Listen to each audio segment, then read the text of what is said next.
So ito yung battery na gamit ko, Life PO4 4S2P 6500 mAh H cell. So meron tayong 13 mAh 12 volts using DALI na 12 volts 20 amps and active balancer na 6 amps. Then sa loob meron tayong 4 slot na fuse from charging to dito battery. Kaya gumamit tayo ng 5 amps since hindi siya pwede mas mataas kasi wala rin na mas mataas na charger. Then parallel block sa lahat. Then each rocker switch connected siya sa fuse. Ang gamit ko is 3 amps lang since low amp lang tayo. Rocker switch. Then meron tayong voltmeter. Then USB port for socket female. Then meron tayong LED light at 12 volts. Then banana plug. Banana plug, dalawa. Then since hindi pa talaga siya finalize, bala ko kasi mag-upgrade pa na bali 4S3P. Ngayon kasi wala pang budget, kaya tiis muna tayo dito. Tapos kaya siya nakahiwalay kasi hindi pa nga siya tapos. So ang first slot is for battery. Then yung second, third, fourth slot is doon sa voltmeter. Ito. Then dito is naka parallel. One connection pag on ng voltmeter, on na ito, on na lahat. So yun. Paano ba ito? Tabit ko lang is lahat dito. From battery, then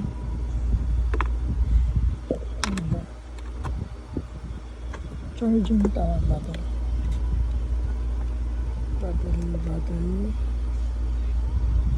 then lagay ko na sa loob to. By the way, may cover pala to, tinanggal ko lang.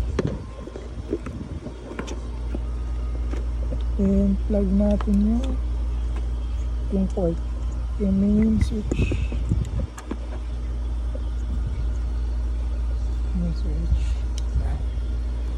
Pag plug nyan, yun, mag-on siya.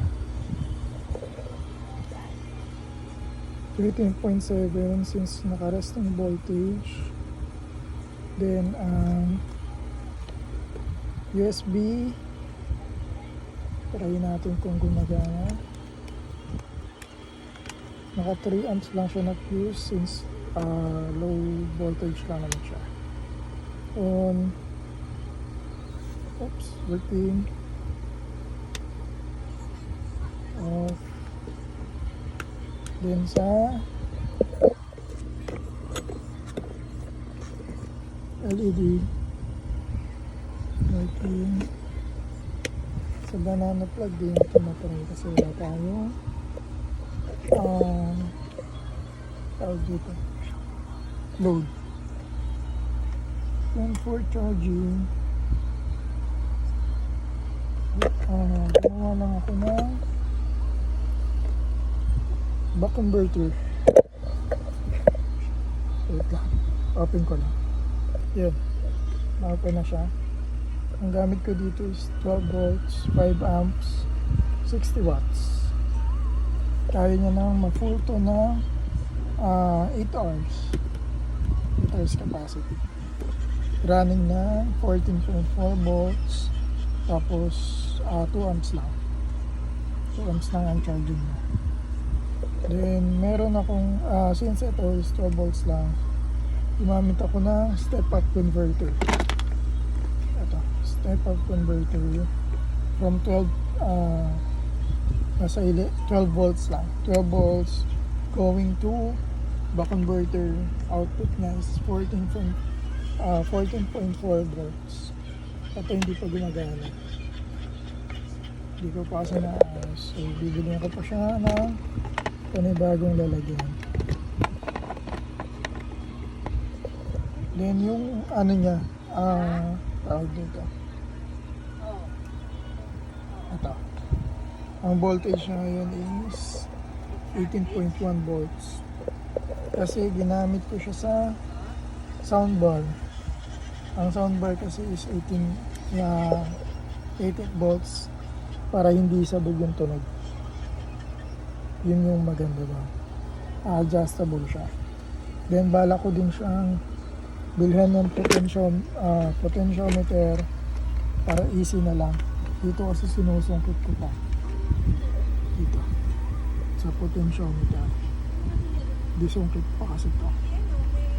Bala ko yung potentiometer ilalabas ko dito. Then sa pag-adjust niya ng voltage sa potentiometer, igamit ka lang ng maliit na screwdriver.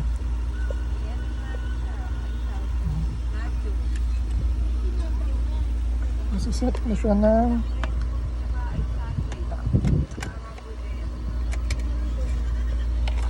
clockwise para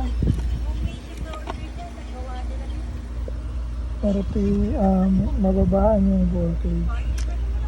Clockwise. 17 volts. 6.5, 6.3, 6.1.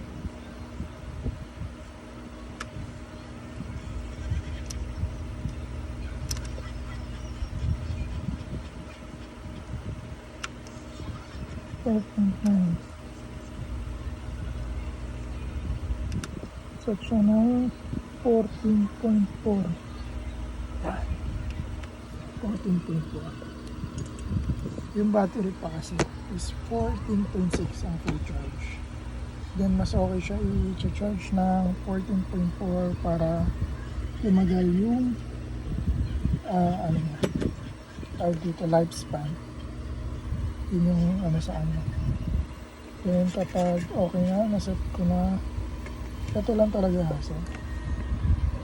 Pagbabaguhin yung voltage. So, ulit-ulit tayo ng screw. Screw natin ito. Yung case pala nito dati, kaya malaki ito. Dito kasi galing ito. So, nilipat ko. Ang gamit ko pa nun is lithium ion 12 volts. Kaya maliit lang. Then 3S3P lang. 12 volts na lithium ion. Unlike dito sa Life PO, 3.6 per cell. Kaya kailangan niya ng 4 na cell para maging 12 volts. Sa lithium ion kasi sakto lang 14.2 volts per cell.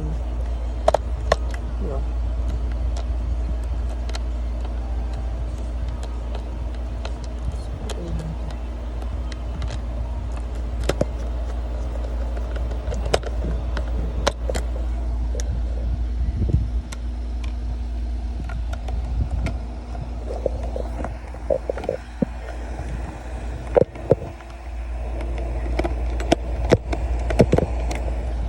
May fan na pala to para hindi mag-overheat sa loob. Ito kasi wala pa to.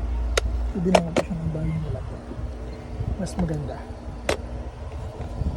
So, try natin na-charge. Gamit tayo ng DC to mail. DC to DC. So, plug. So, 13.6 kapag plugged in ng charger. Yan. Tumawas ang ampere. Ibig sabihin charging siya. 13.7. Within 2 hours siguro, full charge. Pero resting voltage na ito. So, ito. Meron na rin pala ako ditong ready. Iniyantay ko lang yung mail jack. Yung banana plug to anything na 12 volts. Pwede siyang paganahin ito. Pwede siyang paganahin itong 12 volts na fan ko. Gawa lang din. Try natin. Ito pala yung setup. Medyo magulo pa. So, unplug muna natin itong charger. Unplug. Then, itry natin to. Yung female. So, plug natin siya. Then, plug natin sa fan. On. Knob. So, ganitong setup. Bumabalik na 8 hours. So, low load lang. 1 fan, 1 router. Then, mag-make na ito. Nasa lang hours. Medyo malaki siya. Pwede pa rin natin siya. Ang motor kasi natin mag-gamit dito is 21 volts. So, kaya siya paano din ang volts. Low ampere. 13.7 to 18.5. Matagal ito. Kahit 61%. Resting voltage na is 13.5. 13.6 to 13.4. Resting voltage.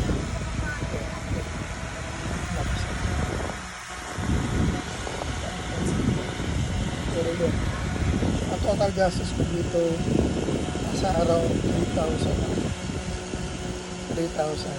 Hindi pa kasama yung mga wires. So, kung yung pinong-base ako na lang, hindi pa kasama itong charger. Ito pa lang 3,000 agad yung battery pa. Pero all goods, since magagamit na lang siya for